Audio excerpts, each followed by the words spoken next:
I would like to turn this microphone over to the guy that's one of the guys that's been in the trenches a long time on this. And fortunately, he can swim with the sharks with the best of them. And we need a good swimmer like that. I would like to introduce the MC for today's event, Mike Swenson from the Utah Shared Access Alliance. Let's give him a big hand. Take her away,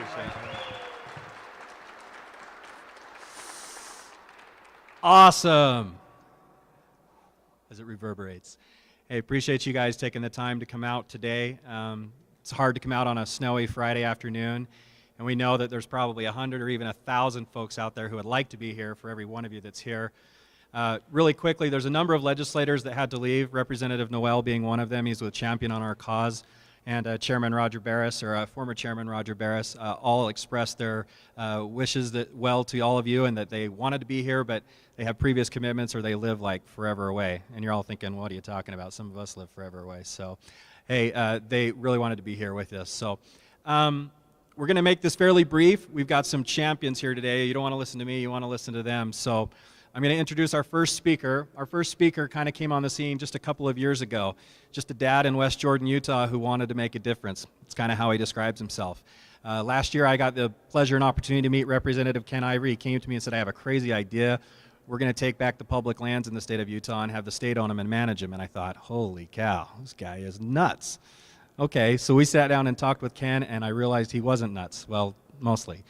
And I'll tell you, he's turned this thing up on its head, and now we've got progress not only in Utah, but I'll let you know in just a little bit the stuff we're doing across the West. It's making a huge difference. This is the guy that kind of took the work that a lot of you have done and a lot of other legislators put it together and has really shifted the paradigm, what we can do with public land policy and management here in Utah and across the West. So without further ado, I'll introduce my good friend, Representative Ken Ivory.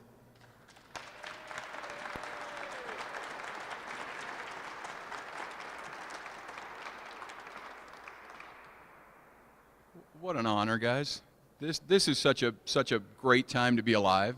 Look at what we get to do. This is hard stuff. This is big stuff, and we get to write history. So, like Mike talked about, this is not a one-man show. It's not a one-year show.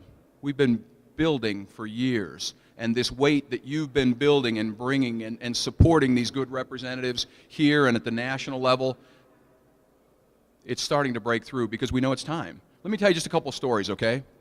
North Dakota. My good friend Betty Grandy is a state representative in North Dakota. And when I meet with her, she's just giddy. She says, we have so darn much money to educate our kids. We're putting billions of dollars into our school buildings and into our classrooms. North Dakota was made a state 5 years apart, their Enabling Act, 5 years apart from Utah, and the terms are word for word the same in the disposal of the land. They have 3% federally controlled land. They get 100% of the mineral value, of the mineral royalties from their land. They get to control 100% of the access of their lands. Is it time for us to provide better for Utah's children?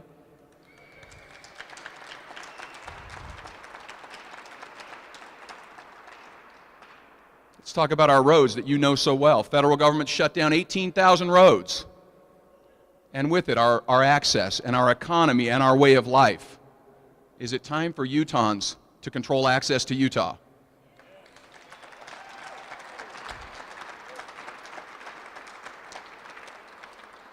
Let's talk about our forests. Federal government says we can't cut a tree. Even when the beetles ravage through the forest, we can't touch a tree. And so we have 700 to 1,000 trees per acre, and the fuel builds up, and when fuel builds up, fuel does what fuel does. Imagine that. And so now we're having wildfires ravage 3 times the size, 3 times the intensity, 3 times the cost, and shutting down sawmills all over the state, shutting down jobs, killing millions of animals, spewing billions of pounds of pollution, destroying our watershed for generation. My friends, is it time for Utahns to manage Utah?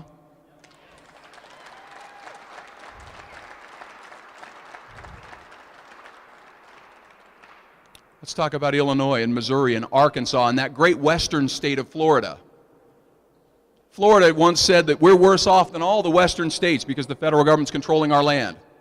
Illinois was once 90% federally controlled for decades, as was Missouri, Arkansas, Louisiana, Mississippi, Alabama. They're 3% federally controlled today. Why?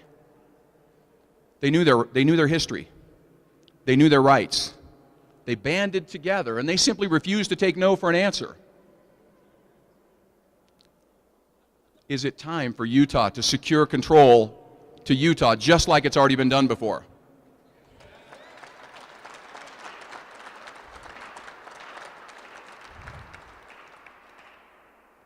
We can do this. Like Ronald Reagan said, this is a wonderful time to be alive. We're lucky not to live in pale and timid times. We've been blessed with the opportunity to stand for something. For liberty and freedom and fairness, these are things worth fighting for, worth devoting our lives to. So let us go forth with good cheer and stout hearts, happy warriors, out to seize back a country and a world of freedom. It's already been done before. The promises are the same, and this is the only solution big enough. You can find out more, AmericanLandsCouncil.org. There's legal white papers, there's all kinds of information you can pass along, but that's the whole case right there. It's already been done before. Promises are the same. It's the only solution big enough. And with a federal government that's now committing fiscal suicide, $16 trillion in debt, going for $17 trillion, overspending by $1 trillion a year, and nearly 40 cents of every dollar we spend in the state of Utah comes from a fiscally suicidal federal government, and we have more recoverable oil in Utah, Colorado, Wyoming than the rest of the world combined. Certainly we can manage these lands. We can manage open space, access, multiple use. Federal public lands become state public lands for the multiple use, sustained yield with local planning. Guys, it's time for Utah to be Utah. It's time for Utah to be a state. Are you ready? Is it time for Utah to get the federal government to honor to Utah the same promise it's already made and kept with all the states east of Colorado?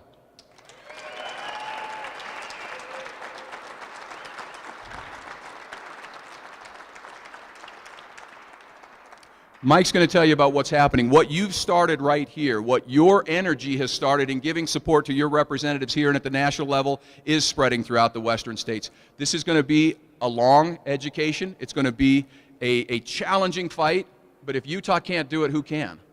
We're going to lead this fight because Utah is the model to the nation of what it means to be self-reliant and free. Thank you so very much for your support.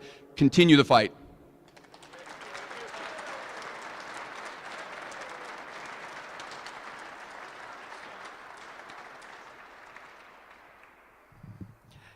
You know, I've been doing this for 9 years. It's what I do every day. And I can tell you that 9 years ago, things weren't the same. We had good elected officials that cared about these issues, but it's because of people like you who have come to rallies and stormed our front steps and have written letters and have written emails and made phone calls. And because of you, we have guys like this and the next guy that I'll introduce that are able to go out and do even more than they already would have done. It's really you. And that's why it's critical for you and your friends and your family to continue to be involved. I will make a promise to you. I do this for a living, I know. If enough of us get behind this and push, if enough of us care, we will win. We will get the things we want. I promise you that. If we don't, if we sit home and don't really care, well, the other side does, and the other side will win. So we need you to keep coming to things like this. We need you to write the emails when we ask. I never ask you just to waste your time. If you will do it when we ask, I promise you, it will make a huge, huge difference. So on that note, let me just quickly tell you about two bills that you may have an interest in that are working through our legislature here in Utah, and then I'll give you a really fast briefing on what's happening in the other states, and then I'll introduce the guy that you really want to hear from. So here in Utah, we have two important bills that will impact your ability to access and enjoy public lands. The first bill is House Bill 142 by Roger Barris, and this is the Public Lands Policy Coordinating Office Amendments. Sounds kind of boring. The real gist of this is the next step from last year's House Bill 148. We passed a bill last year that said, hey, federal government, we're claiming that land, you can give it back to us, and in the meantime, we're going to go ahead and figure out what we need to do to take that land back. In a nutshell, that's what it did. This is the next step that provides funding for the office, the Public Lands Policy Coordination Office, to do the necessary studies so that we can take that land back and figure out how to best do it, not only legally, but from an economic perspective. We want to make sure we're being smart about it. So we need good data to make good decisions for future legislation and any litigation that may come down the pipe. So that, in a nutshell, is what's going on.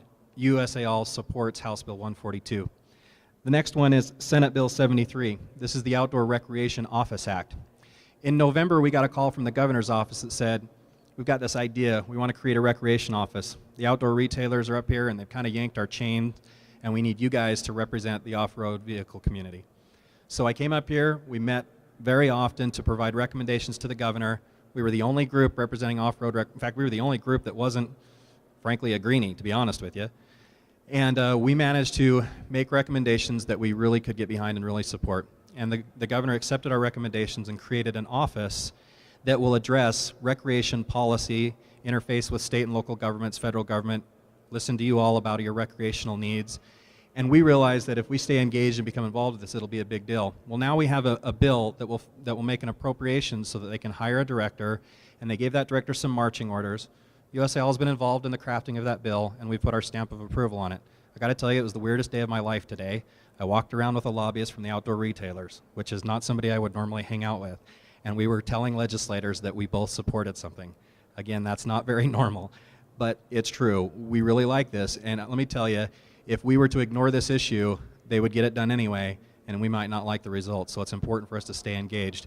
And because of all of you, USAL has been able to be up here and do that. So those are the two bills that will have an impact on recreation in Utah. We have bills running, including Utah, in 8 separate states in the West. I'm fortunate to work with Representative Ivory and the American Lands Council and help them with their government affairs work. And I'll tell you, we have bills in New Mexico. Now, New Mexico's bill took a nosedive yesterday. We didn't think we had a prayer in New Mexico. It's a difficult state politically. But there still is some hope to move a resolution through the New Mexico legislature. There still is time. We have a bill about to be introduced in Arizona. We have a resolution introduced into Nevada. We have a bill that is almost completely done in Wyoming, a bill introduced in Idaho, a resolution about to be introduced in Montana, and a bill in Colorado. These are bills like Utah's House Bill 148 last year. 8 states unified, saying that these are our lands and we're going to take them back. We want the federal government to honor their promises to us. That is a big deal. And that is one of the reasons we wanted to get you here together today. We're going to send video to our states and say, these are the folks from Utah that got together to support you. Because if it's just little old Utah bowling forward, we won't be successful. It has to be a multi-state effort. So I beg you, if you have friends and family and associates in other states, pick up your phone and call them. Tell them what's going on. Tell them to get on USAL's email list. Tell them to get on American Land Council's email list. And we will notify them when they should act, when they can call their legislators, and we'll prevail. This is from you guys. Again, if you want to win, you got to get in the game. So that's kind of our legislative update. I'm happy to take questions afterwards offline. We can discuss it all you want. I love talking about this stuff. So I'm going to introduce our next and final speaker. Senator Mike Lee, I met him on the campaign trail, and I got to tell you, I instantaneously knew we had to have this guy. I've seen a lot of politicians, and he is no politician. He is just a fabulous human being who truly and genuinely cares about our issues. I was so impressed with him when I first met him. I helped him on the campaign, and I've been a huge supporter of his since. Trust me, this guy is so on our side, and we are fortunate to have him. It shows how smart the citizens of Utah are that we elect this guy to the Senate. So he's going to come give some remarks to us. So Senator Lee, if you'll come on up. Thank you.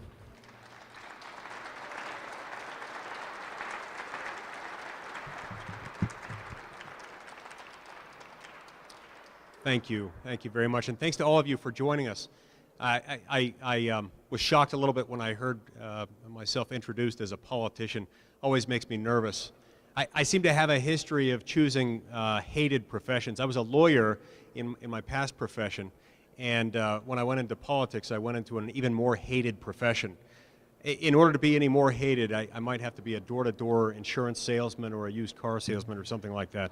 But perhaps the next career I should be the flower delivery guy, or maybe the pizza guy. Everybody's always happy to see him or her. It really is a pleasure to be with you. I believe strongly in this cause. This is the issue of our time. This is an issue that has matured to the point that it's ready for action. We here in Utah, the people in Utah and our government in Utah have a certain understanding that the time is right to change the way we operate with our public lands. We understand that we all benefit from public lands. We understand that people across the country benefit from them. But we, in a state like Utah, where the federal government owns 2/3 of the land, also understand that we're bearing a disproportionate burden to confer a benefit on people in other states where they know nothing about our problems. Do you know how much land the federal government owns in the state of New York? Less than 0.5% of the land in the state of New York is owned by the federal government. It's not fair that we own 2/3 of it. Let me tell you what that does. As a result of the fact that they own 2/3 of our land, we have to go to them to ask for permission to access our own land. We can't tax that land, and as a result, we struggle to fund everything from fire services, police services, our schools, simply because of the fact that we can't tax most of our land. We rank dead last in the entire nation in terms of per student school funding. One of the reasons for this is that we can't tax most of our land. In some of our counties, like Kane County, that has commissioners here today representing that great part of the state, it's more than 90% of the land that's owned by the federal government. They can't tax it. Now, let me give you an example, ask you a question. Would we be okay if any individual or corporation or other entity owned more than, say, 5 or 10% of the land in our state? We might be worried, right? In fact, if somebody owns that much of the land in the state, we might worry that that individual or that corporation or entity would exert too much control over our economy. That landowner would be able to block access to a lot of people who would have difficulty getting to their land. And that particular landowner might do a lot to mess with our economy. But what happens when it's not 5 or 10%, but 2/3 of the land? And what happens when that landowner isn't an individual or a corporation, but a sovereign government that says, oh, by the way, you can't tax any of that land? That creates a much, much bigger problem. These problems affect everyday, ordinary Utahns, many of whom have heroic stories to tell you. Let me tell you about one of these heroes. There's a young man named Logan Dalton. He lives in south central Utah in a rural community. He wrote me a letter a few months back. He wrote me a letter telling me a story about his grandpa. He's worried about the fact that his grandpa couldn't get back to where their cattle were grazing, riding his horse. That federal land managers had told him, you may not ride your horse on this trail to get to your own cattle.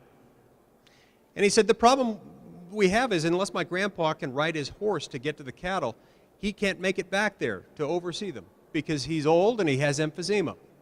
So fortunately in that instance, I was able to, through my office, work with federal land managers to make sure that Logan's grandpa's permit was secured, that he could ride his horse on that federal land. But we shouldn't have to do this every time.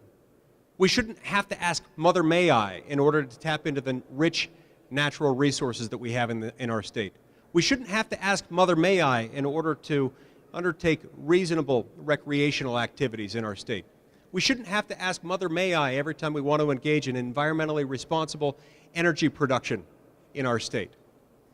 More to the point, if we're going to delegate responsibility to own and manage and maintain that much of our land, why would we ever do so to an organization that, like the U.S. government, has accumulated $16.5 trillion of debt, is accumulating new debt at a rate of more than $1 trillion every single year, and quite frankly, doesn't manage the land it has all that well? Am I making sense on that point?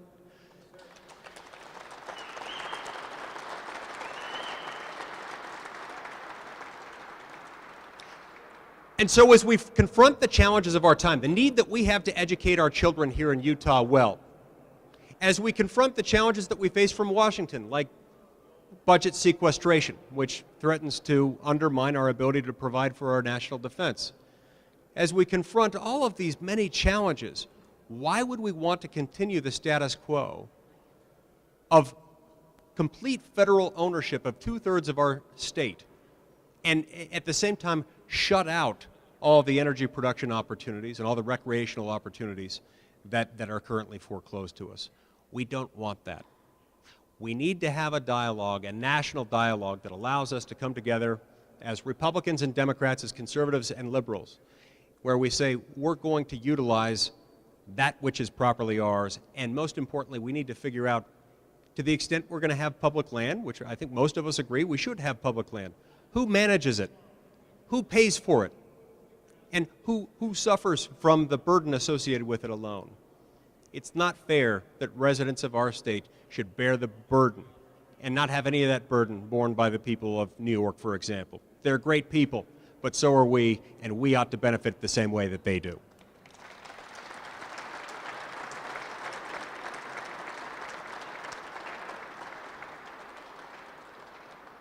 At the end of the day, we've got to realize that this is an issue that is neither Democratic nor Republican. It is neither liberal nor conservative. It is simply an American issue.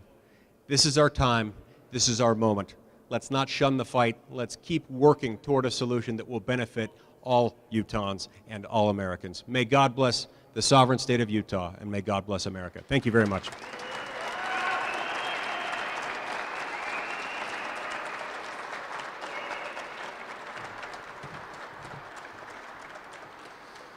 I just want to personally thank the Senator for taking the time to come and talk to our group. It really says a lot about how he feels about these issues.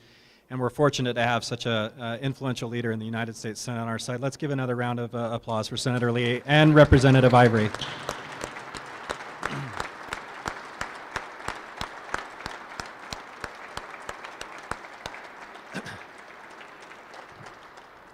The message I want you to go home with as we wrap up is this. We can and we will make a difference, but you got to keep doing what you're doing. And then you got to go grab your friends and your neighbor and your deadbeat brothers and sisters and get them engaged. Because if we don't grow our support, it's going to be really hard to be successful. But I just beg you to believe me, we can do this. The progress we have made in just 1 year, and it seems like I keep saying that, we just seem to get better and better. It's taken some time, but we now have significant political clout in Utah, and we're working in Washington, D.C., and if you, that's right, you know, and I'm going to make a shameless plug. You need to join the Utah Shared Access Alliance. You know, we spend hundreds of thousands of dollars, some of us, or tens of thousands if you're poor like me, on an outfit and a rig to go and enjoy the public lands, but you won't cough up 10 or 15 bucks for USA All. And I know that sounds awful, and I'm not trying to put the screws to you, but gosh darn it, if we can't put a little bit of money and our names on the line, then we're just not going to win. But if you'll do that, I promise you, we will. So please do it.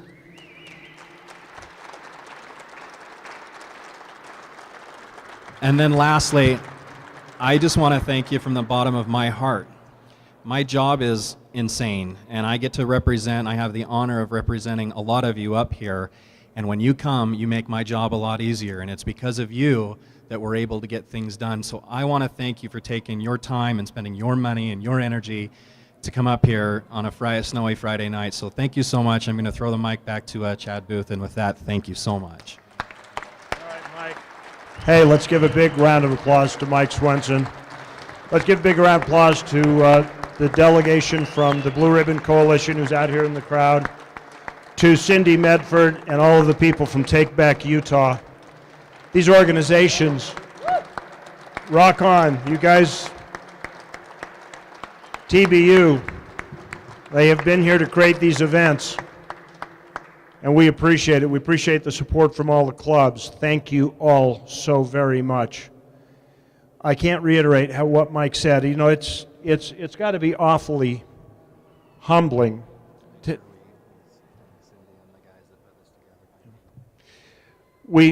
it's really humbling to have to do what Mike does, to come up and ask for money. So I'm going to ask for him. This is extremely important. And as I've said on several occasions, having lived in Pennsylvania where there isn't public land, if you want to go ride ATVs or Jeeps, you better be ready to fork out $50 a day, because you'll be riding on private land. $50 a day. So there's absolutely no reason why we who enjoy so much recreational access in this great state of ours can't put out $50 a year to all of the organizations that stand to support us.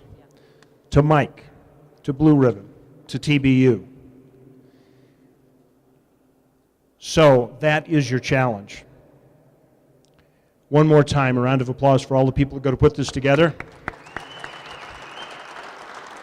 And then I'm going to... We also were giving prizes away, and if they haven't signed up, they need to. They need Okay. their name and their name. Rhea is telling me that there are prizes to be given away. If you haven't signed up, please hurry and do this. I have one more challenge to ask of you, and this has nothing to do with the rally. We've been taping At Your Leisure here. How many of you watch our program? Okay, so how many of you know what we say at the end? Be sure to get out with your family and friends, enjoy the great outdoors. Okay, well, we're going to tape the very close to the show right now. Would you join with us in doing that? And then we'd like to get some comments from you after while you're signing up to win from Cindy and Glenn and Ty. All you TBUers, raise your hands here. Sarge, where are you? I know you're here somewhere. Dave is here. Where are you, Skinny Dave? Back there. All right. These guys put in, I know how much time they put in because they quite often use my conference room for their meetings. They really do a tireless job. So with that, thank you all for coming. Keep up the fight. It's a good fight. Tell your friends, and we need to triple this next time. We need to come up here and give support to our legislators. Triple it. You got a governor that's on your team. You've got a good, strong legislature that's on your team. They got other people that are giving them their point of view. We just got to make sure our point's a little louder. That's your marching orders. So I'm going to join the lovely Miss Rhea Rossi right now. We're going to close our show and remember how we do this. So here we go. Well, that's it, everybody. Thank you for joining us on At Your Leisure. It's been fun to be here at the rally. It's been a privilege to be a part of it. We had such a great state with so many people and so concerned about health abuse that this is the perfect opportunity for us to tell you to get out with your family and friends. Enjoy